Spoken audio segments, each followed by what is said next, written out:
നമസ്കാരം. ഫോർത്ത് പീപ്പിളിലേക്ക് സ്വാഗതം.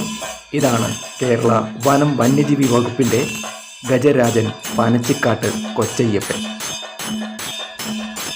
രണ്ടാം പിണറായി വിജയൻ സർക്കാരിൻ്റെ 4ാം വാർഷികാഘോഷ ഭാഗമായി കോട്ടയത്താണ് വനം വകുപ്പ് കൊമ്പനെ ഇറക്കിയത്. നാഗമ്പടത്ത് നടക്കുന്ന എൻ്റെ കേരളം പ്രദർശന വിപണന മേളയിലാണ് കൊമ്പും തുമ്പിയും ഉയർത്തി ചെവിയാട്ടി അങ്ങനെ ഗംഭീരമായിട്ട് നിൽക്കുന്ന ഈ ഗജവീരൻ കൊച്ചയ്യപ്പൻ്റെ തുമ്പിക്കൈയിലും കൊമ്പിലും ഒക്കെ പിടിച്ച് ചേർന്ന് നിന്ന് ഒരു സെൽഫിയൊക്കെ എടുക്കാൻ നൂറുകണക്കിന് ആളുകളാണ് വനം വകുപ്പിൻ്റെ ഈ സ്റ്റാളിലേക്ക് എത്തുന്നത്. ഒരു കാര്യം പറയാൻ മറന്നു. കൊച്ചയ്യപ്പൻ ഒരു സാധാരണ ആനയല്ല. നാട്ടാനകളോട് ക്രൂരത അരുതേ എന്ന സന്ദേശം ജനങ്ങളിലെത്തിക്കുവാൻ വനം വന്യജീവി വകുപ്പ് പ്രത്യേകം ഒരുക്കിയ ഒരു റോബോട്ടിക് ഗജവീരനാണ് പനച്ചിക്കാട് കൊച്ചയ്യപ്പൻ.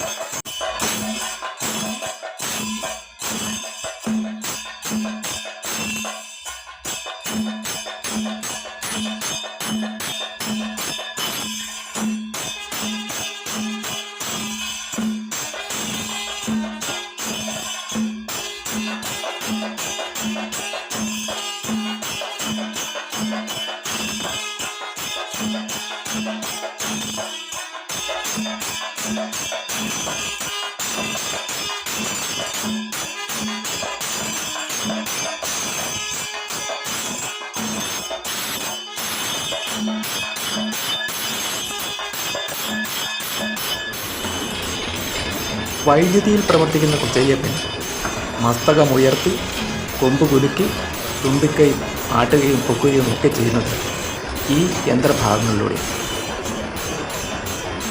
എന്തായാലും നാട്ടാനകളോട് ക്രൂരത അരുതേ എന്ന സന്ദേശം ജനങ്ങളിലെത്തിക്കുവാൻ വനം വന്യജീവി വകുപ്പിന് ഒരു പ്രത്യേക കാരണമുണ്ട്. ഒന്നല്ല, പല കാരണങ്ങളുണ്ട്. അതെന്താണെന്ന് ഡിസ്ക്രിപ്ഷൻ ബോക്സിൽ കൊടുത്തിരിക്കും.